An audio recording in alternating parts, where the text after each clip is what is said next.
Welcome to the Pain-Free Athlete Podcast. I'm your host, Dana Jones. I am a certified personal trainer, and I'm here to help you achieve your fitness goals without pain. In each episode, I'll share tips and strategies that will help you stay safe and pain-free while you're working out. I'll also interview experts in the field of fitness and pain management. So if you're ready to learn how to stay active and pain-free, then subscribe to the Pain-Free Athlete Podcast today. Hi, everyone, and welcome to the Pain-Free Athlete Podcast. I'm your host, Dana Jones.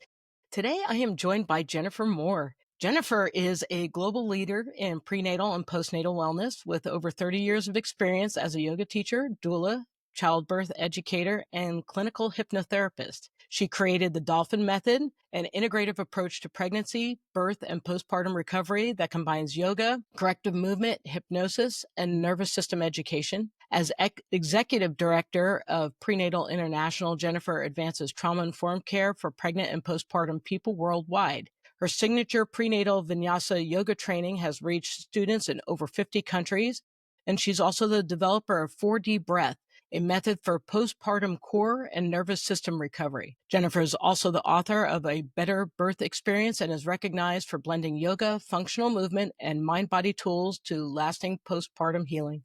Welcome to the show. Thank you. So great to be here. Thanks for inviting me. Can't wait to have a conversation. I know. Well, so full disclosure, we've known each other for, I don't even know how many, almost 20 years, I think. Yeah. It's kind of crazy. And I've always admired you from afar because you're always off and traveling. I think the biggest thing that I love about you is the fact that I think in the very beginning when you started going to China, I was like, this is amazing that you're going there and you're redefining, what childbirth is and the whole experience for this population that has conflicted feelings, I guess, around childbirth. So I don't know. So I don't want to get too much into your home things. Like, tell us about it. Thank you. How Thank did you you. get started? Why this? Yeah. I honestly, if you had asked me 30 years ago what I was going to do with my yoga career, I probably would have laughed and said, oh, nothing, just, side job. But when I became pregnant, I had already been teaching yoga for 4 years, and I was doing vinyasa style, which is a more dynamic, and Ashtanga, which is much more dynamic. And I got pregnant and I tried to go to some prenatal yoga classes, and they basically didn't want me to move.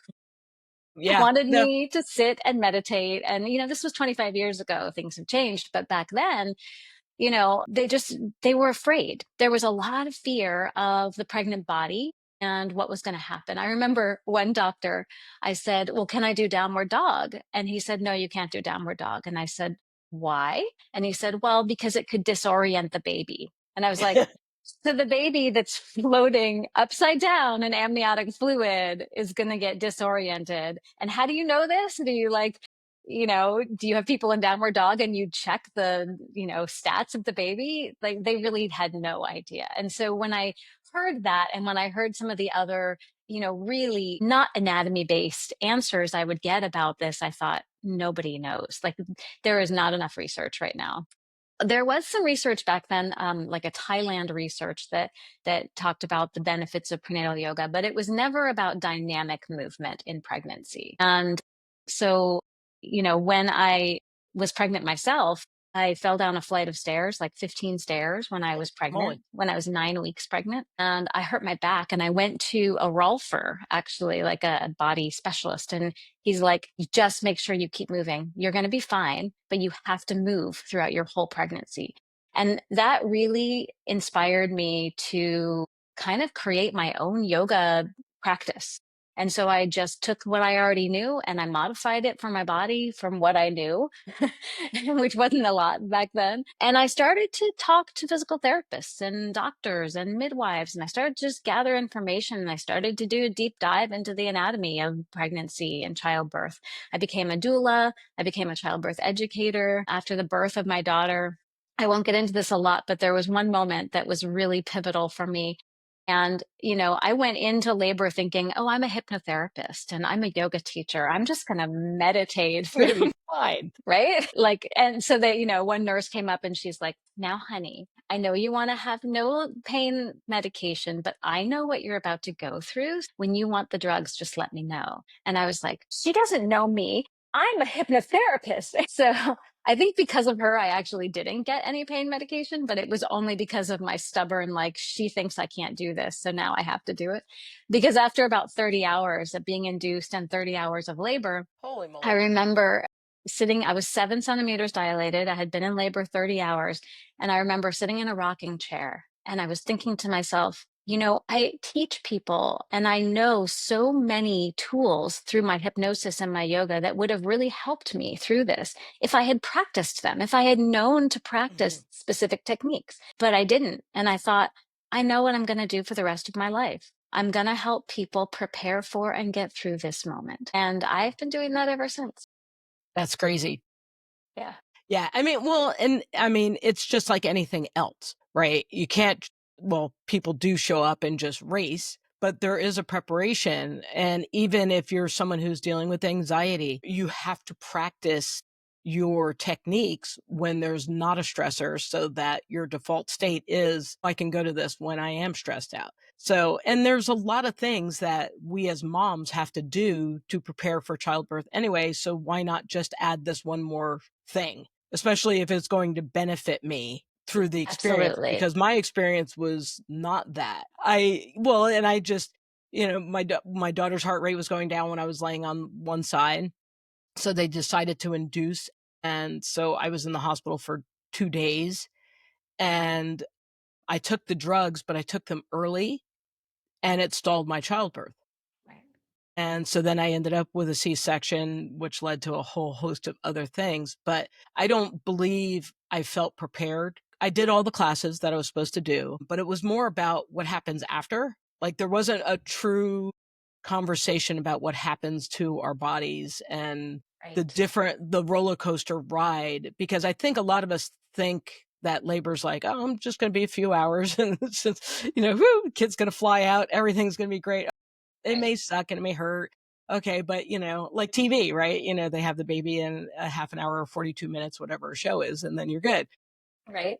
And then you're not in a situation where you're there for 30 hours and waiting. Right. Right. And we are conditioned to believe that childbirth is supposed to be the most painful thing you're ever going to go through. It's supposed to be this big trauma on the body. So we are that conditioning is has a really big impact on what we actually experience.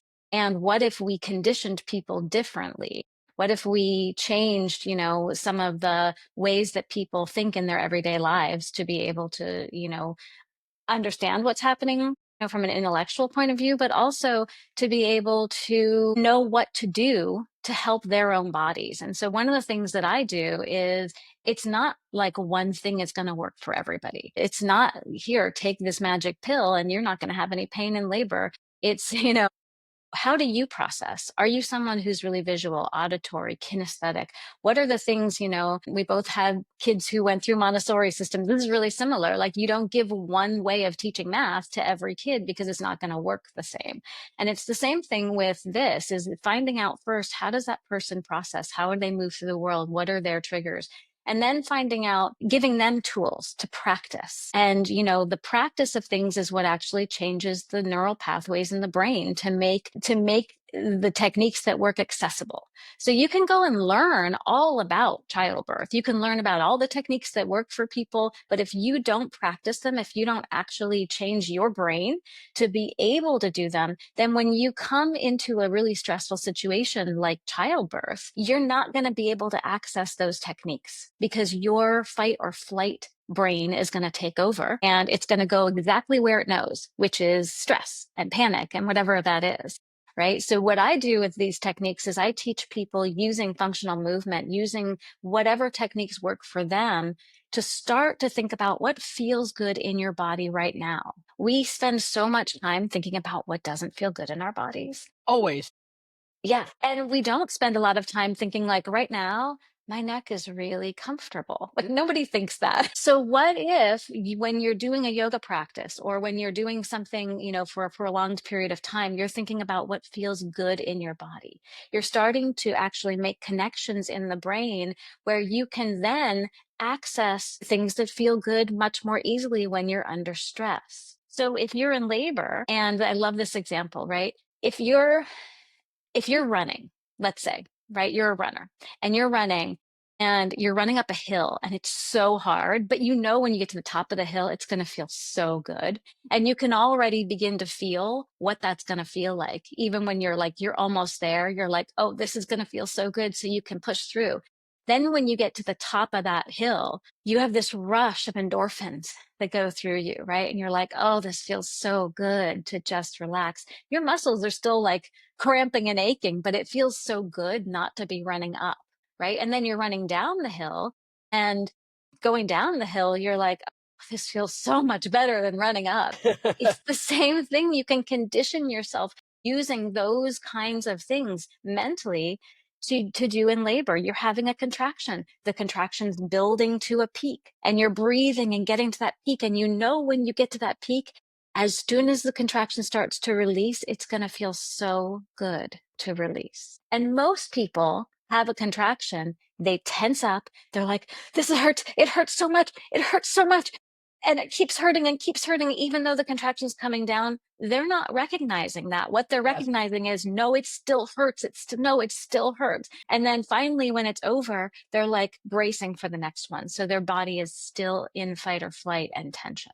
And what you can do is you can train people that when that contraction is coming down, instead of thinking about it still hurts, you're thinking every breath, oh, it feels a little better. Oh, it feels a little better. And when you're focused on the things that feel really good in the body, your body releases different hormones. Instead of the stress, cortisol, fight or flight hormones, you start releasing endorphins. And endorphins are actually more powerful than morphine. They can be. That's So crazy. yeah. So then in between the contractions, you're experiencing this high instead of this stuck in fight or flight where your nervous system is, on high alert and your body's releasing cortisol, because that cortisol also will slow your labor down. See, this makes so much sense, right? Referring back to my own experience and obviously being a chronic pain sufferer, I was already used to being in fight or flight. So that was a extremely comfortable position for me to be in. So again, it was that I can muscle through this kind of thing. And if I could do this, then whatever. And I'm sure that probably played in part for the stall of the labor as well as all the other things. But I love that you're talking about the neuroplasticity, because what you're talking about is life. And it's not only in this situation, but a lot of times we do, as humans, focus a lot on the negative, right? What hurts, and we don't enjoy the experience. And I know a lot of people are like, okay, yeah, stop and smell the flowers, that kind of stuff. But we're conditioned to just keep moving forward, and we're often not present. And if you think about it, that's what causes anxiety, right? Is that whole future tripping and worrying about what's coming up next. So you're always anxious and you're not going into that rest and digest section, or like at least calming your vagus nerve, right? Using your vagus nerve through the breath or whatever may be going on. So yeah, Exactly. it's nuts how like I'm listening to you and it's just going, this is insane at how much it parallels chronic pain behavior. Absolutely. And No. who knows? Right. And we do have a negativity bias, because as a survival mechanism, as people, as humans, as the animals, there's a negativity bias. We spend more time thinking about the things that don't feel good in our bodies, right? Yes. Or things that are potentially dangerous, because in order to survive, we needed that.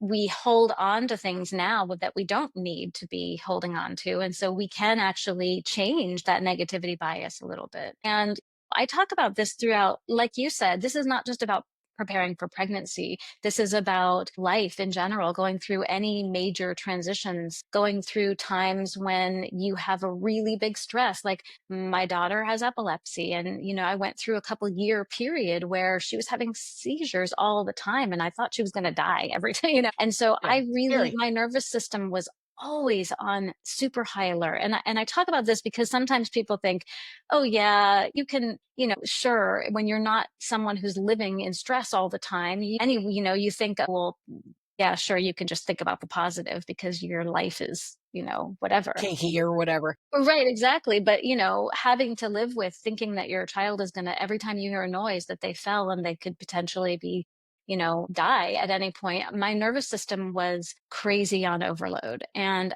I had to go and use these tools. I had to, when she was having a seizure, instead of thinking about all of the negative, I had to think, okay, in 2 minutes, I'm going to be holding her and doing Reiki on her, and she's going to be okay.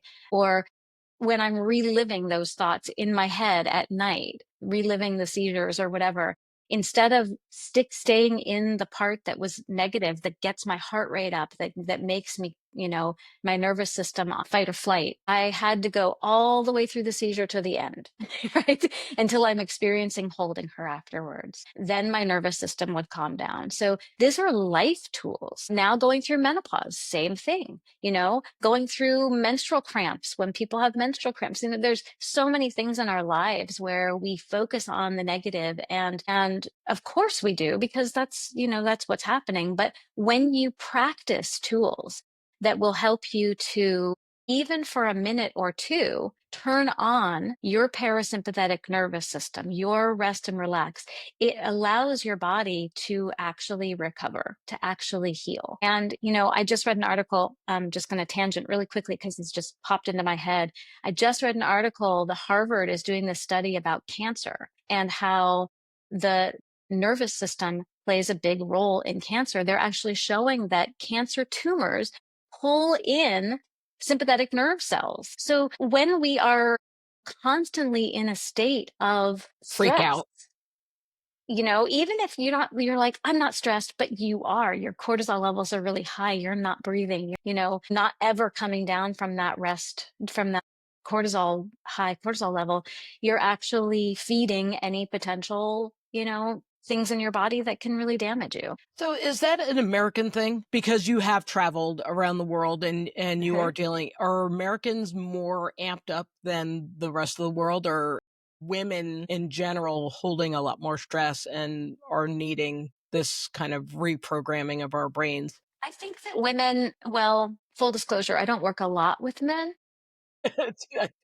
But all over the world, I see this in different ways, that and different personality types definitely play a role into that as well. But, you know, in places especially where there's a really high expectation in women, and which is most places, to be honest, we all are dealing with the same things. And there are places that you can find in the world where, people have a different mentality about something and we see less symptoms, we see less symptoms of menopause or whatever in places where there are lower stress levels, where there are different thought processes around the body functions. Well, and I noticed through just anecdotally through my interviewing that most of the people that have had long-term chronic pain issues are women, and it usually shows up after they have their child.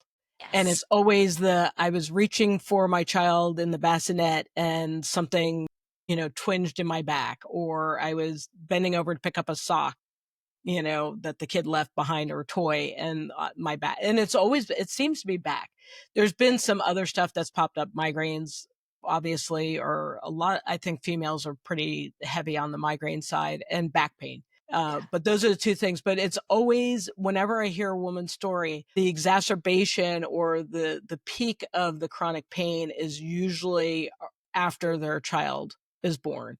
Yeah. And all the expectations and the stress of raising a tiny human. Right. And, honestly, it's so much more than that, too, right? It's also about what changes does the body actually go through just being pregnant? I mean, you can say, well, I didn't have a vaginal birth, so I shouldn't have, some of these pelvic floor issues or whatever. But just being pregnant, the anatomical changes that happen in the body are enormous. So you have this hormone in your body called relaxin when you're pregnant, which, its main job is to make your pelvis, I just Oh, have look at she's pelvises got. laying around. She's just carrying a pelvis with her. I never leave home without it. So it makes your pelvis more mobile so the baby can fit through and it can move in every direction. But it's not just it doesn't just go to the pelvis, it goes to all different parts of your body, and there are different receptors for relaxin. There are more receptors in certain places. So things like the knees and the Right? elbows and the feet, yes, but not like the Achilles tendon is an exception, but yes. What ends up happening is when you're carrying this weight of the baby, your body has to accommodate that. So you end up getting more lordosis, so more of a curve in your lower back. And that has an effect all the way up and down the kinetic chain. So your feet, first of all, the arches will drop down because of the weight of the baby and the relaxin, and they also will begin to pronate a little bit. That's very, very common. That's going to have an effect on the knees and on the hips and all the way up the kinetic chain. As well, when when the pelvis is tilting forward and you have more of a lordosis, a lumbar curve, the back muscles are going to get really tight.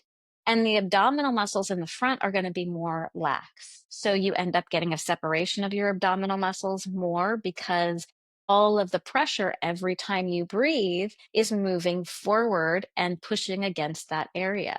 You also have more, the front of the pelvic floor, a lot of times, is going to get more pressure on it, leading to things like urinary incontinence. Then those muscles getting weaker because they're having to hold everything up. You also are going to have your ribs will end up flaring forward. So Mhm. the muscles in the back of the ribs are going to get tighter. The front of the ribs are going to get more lax. That leads to more separation of the abdominal muscles on the top. It also leads to not being able to breathe efficiently. Yes. So, your diaphragm and your pelvic floor should be stacked over each other. When they're like this, right? You're not going to be breathing well. So a lot of times after someone has a baby, you have to correct some of those things that happen. The other thing is a lot of times during labor, people end up getting their legs pulled way back. And if they have an epidural or pain medication, they can't feel when they've gone too far. And so Right. you end up getting the femurs end up getting externally rotated and pushed forward.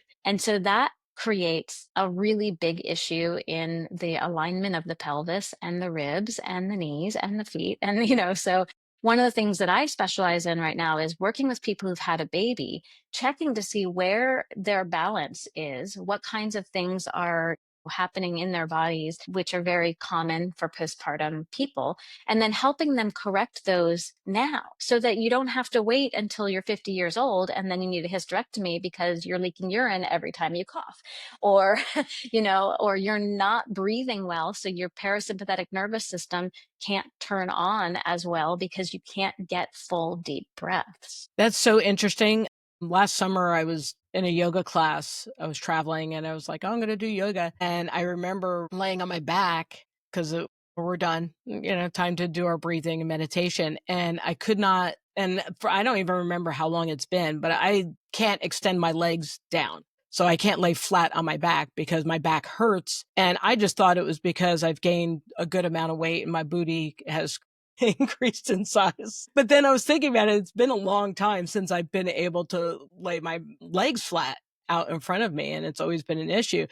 But I never I think and forgive me for saying this, for some people are gonna be like, "What?" And it's like, I think that for me, like, getting pregnant and having a child was like kinda, again, getting over a cold.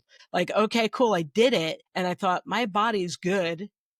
There's no changes that are gonna happen." I mean, aside from, like, the increased blood, which was lovely because for me as a softball player, I was actually able to hit the ball farther because I felt like I was a little steroidy. I was like, "Yeah, this is cool, baby power." But I never really recognized I felt the changes, but I also and I don't know why we're weird as women, why we don't share information with one another, because I imagine if we all compare notes, we were like, "Oh, that's kinda weird. How do you have that too?" And it would probably help us get better information. But so if I just had a baby, how long does it take me, again, I'm thinking about it as a cold.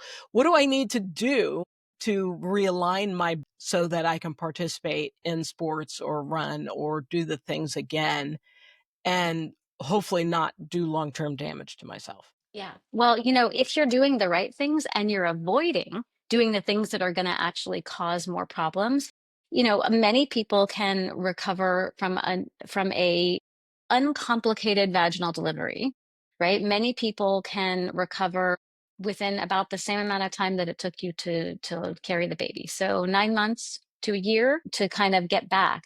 And That's that's way longer than I thought. right. Yeah. And it Then doesn't what mean that happens you're if you not had a doing C-section? anything. This doesn't mean that you're not doing anything during that Right. time.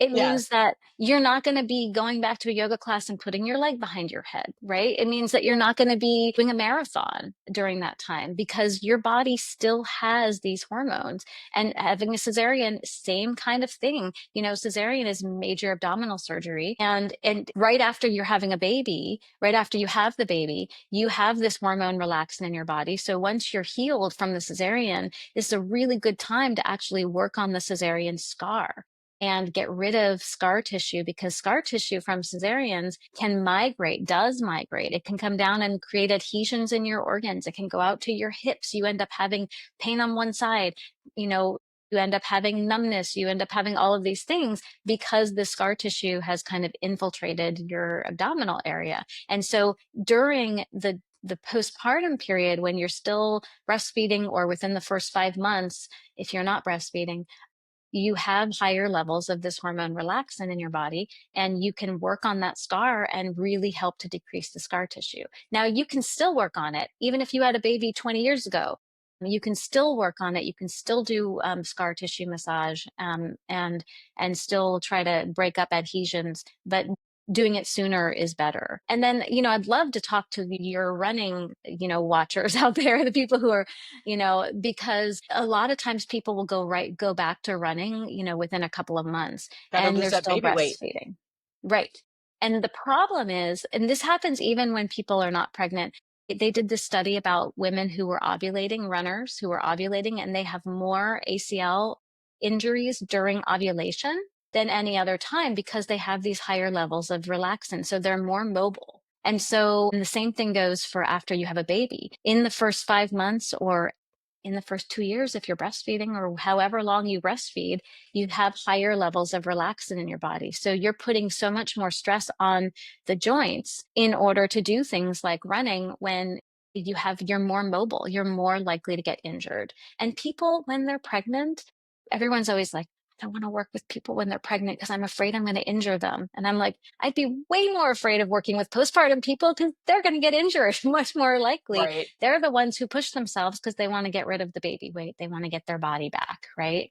So getting your body back means working with someone who knows the functional changes that happen during pregnancy to most bodies, and to be able to assess your particular body and say, okay, here are the things that we need to work on for you to be stronger for many, many years in the future, right? So I came up with this whole idea of the 4D breath that we had talked about, which it kind of encompasses not only the things we were talking about earlier, which is the nervous system, but it also talks about how to prepare, just breathing, how you can prepare to get your body back in alignment after you have a baby. How much does, because my daughter was long, so she was all up in the lungs and whatever. So how much does that 9, 10 months of altered breathing affect the body? I would say that I can't really say how the altered breath, except that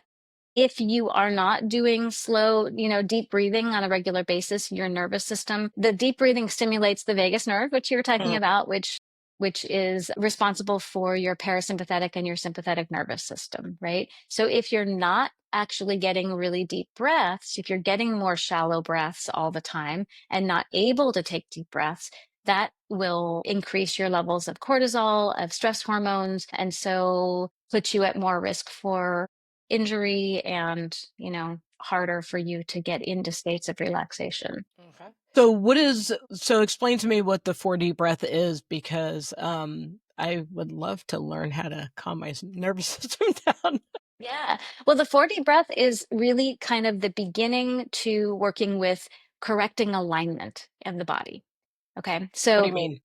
So, in order to actually correct your rib alignment or your hip alignment after you have a baby or your feet or whatever you're doing, you actually have to see, where is there pressure in the body when I'm breathing? Like if you have abdominal separation because of having a baby and you go to try to fix it, and you don't know that every time you breathe, when you're breathing, you're putting pressure. Every single breath is putting pressure forward into that area. You're not going to be able to heal it. So people go and they're like, oh, I got to get rid of this diastasis. I've been working on it for years and I can't. Well, that's because every time you breathe or you cough or you sneeze, pressure is going directly into that area. Right here. Right. So I could tell first, you. you learn how to breathe. And I like to think about this like, here, I actually have a little balloon here. I So love think this. about this is your core, right? Your diaphragm's up here, your pelvic floor is here. And every time you breathe, if you are out of alignment and you're really tight in the back, every breath is going to go forward and push forward, right? Okay. Or every breath is going to push down. So if you cough right now, right, and you feel your pelvic floor pushing down as you're coughing, that means that every time you breathe, every breath you take, every time you run, wherever, you're getting constant pressure onto your pelvic floor. So if you're having leaking of urine or pelvic floor issues, you're not going to be able to heal them unless you can modulate that pressure. So the idea behind 4D breath is find equal pressure every time you inhale and you exhale all the way around the body. That means getting into these tight back muscles and maybe doing a breath in child's pose where you're, in a ball like this and you're breathing right into your back to That's get. really hard.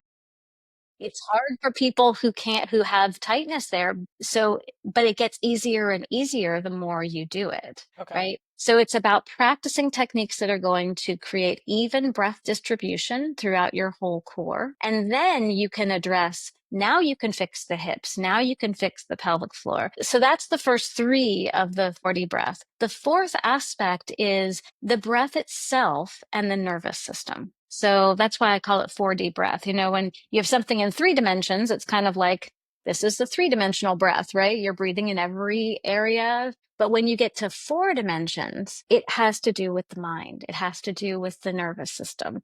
And so the 4D part is how can we use the breath to calm the body, calm the nervous system so that this breath can actually work. Because if you're working with someone and they're like, I'm breathing,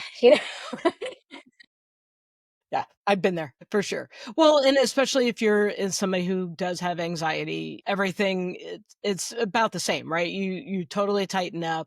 You're saying I'm trying to breathe. The reality is that you're not breathing as deeply as you need to, but sometimes you can't override the panic unless you practice, right?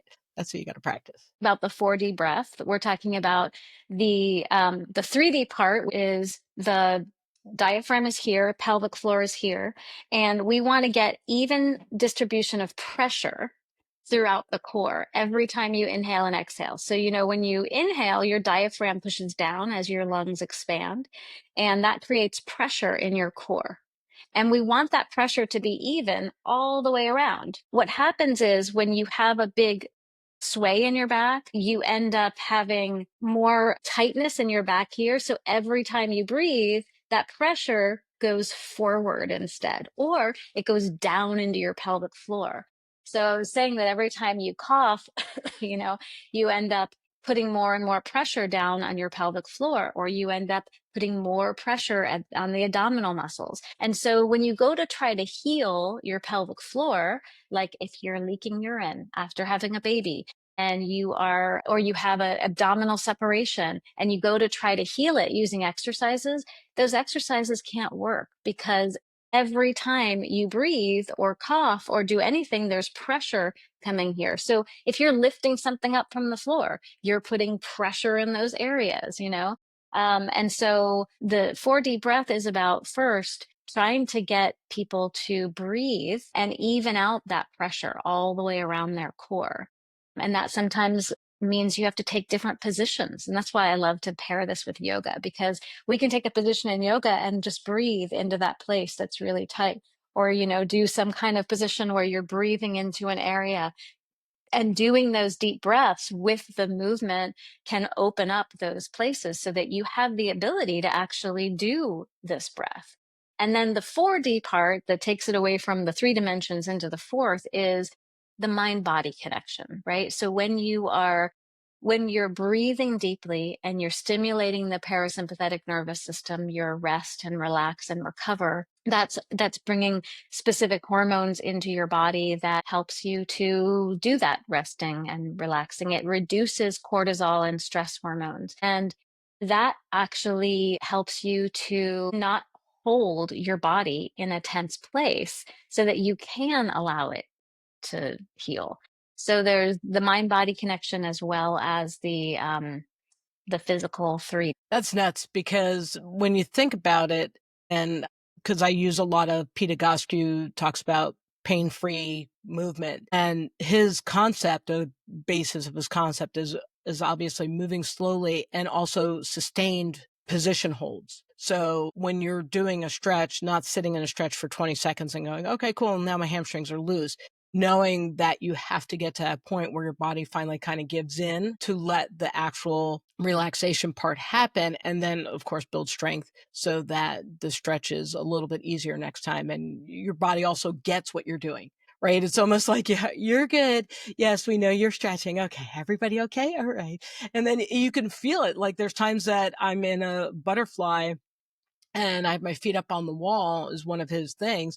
And I'll sit there for probably 4 or 5 minutes. And about minute 5, all of a sudden my knees will drop. Right. And that's how long it's taken my body to kind of unwind. And the idea of doing a bend and breathing into it and having your body finally go, oh, okay, this is safe. Because I think a lot of times, and again, referring back to the chronic pain sufferer, a lot of times movement is viewed as dangerous. And so that clenching and holding in is something that we really want to do because this feels safe, right? That the turtling in feels safe. And if I'm open and moving and concentrating on different places to put my breath, that there's a vulnerability to it that obviously has great benefit. Absolutely. Yeah.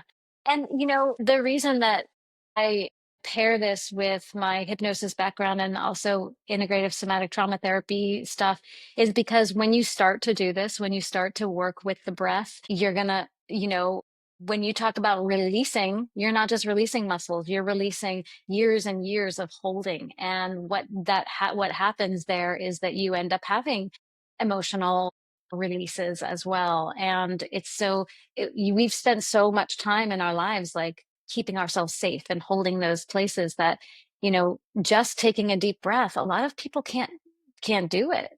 It's Yes. not safe to do. So it's really about easing in, and I like using yoga for that purpose because yoga, you can put your attention somewhere else. This is about a stretch. It's not about I'm just sitting here in my stuff, right? Yes. So you can kind of use that as a tool, and it also helps people to stay really present and in the moment. With having a practice of that helps with pregnancy, childbirth, menopause, parenting, our entire lives, right? So it's all of these things kind of are put together, and I think one thing I want to say about that, just the whole combination of things, is that when we talk about working with the body, we think about, okay, what's wrong with me? Well, it's my back. So you go and you start working on your back, Yes. right? But really, your back isn't what's wrong with you. Your back is a symptom of the system of your body. There's something going on. And so, what we go to 4D breath as, let's get to the core of that problem and then work our way out from it and find something in that kinetic chain is not working because of a lot of different things that are happening. And how can we kind of unravel the body a little bit? And you can't unravel the body without also dealing with the mind and dealing with the breath. So it's a system. I love it. I love it so much. Well, because that is what we need as humans. There's always been this disconnect, and I've said it before and probably not terribly popular, but a lot of the pain drugs, whether it's, getting an epidural or whatever, there creates a disconnection. And coming back to creating this wholeness in your body, skin, whatever's happening between your ears, the whole thing. Um, I think will benefit us in the long run, right? Is that because we can look at, I mean, I do it now when something hurts. I'm all, does it really hurt or am I avoiding something? So there's conversations that are starting to happen. And I see this as, again, another tool for, because I have a lot of clients that do, like, I can't do jumping jacks for my clients. Cause I say, I'm like, jumping jacks. And they're like, nope. Like, not gonna happen. And I realized, like, oh, everybody's had a kid and they're not gonna do jumping jacks today. So, obviously there's a lot of people that could use this work. So this has been lovely. How do we get in touch with you? How do we learn more about your stuff and connect with you? Yeah, you can reach me at Dolphin Method .com. So that's my website, or Jennifer at dolphinmethod.com. And yeah, I am happy. I do a lot of free consultations with people over Zoom. So Awesome. you can, I have a Calendly link I can give you to that you can share with people, and just come talk to me. Say, hey, this is what's going on with my body. What can you do for me? And I can give you some pointers and point you in the right direction. So I'm happy to do that. I do work mostly with women in different transitional times, anything from menstruation to preparing for pregnancy, and pregnancy, postpartum, menopause, all of that. But I also have tools for men as well. I'm happy to work with We're not to leaving do a out the consults dudes. for people. Awesome. Jennifer, thank you so much for joining. I appreciate it. Thank you, Dana. Always great to have conversations with you. All right. Talk to you soon. Okay.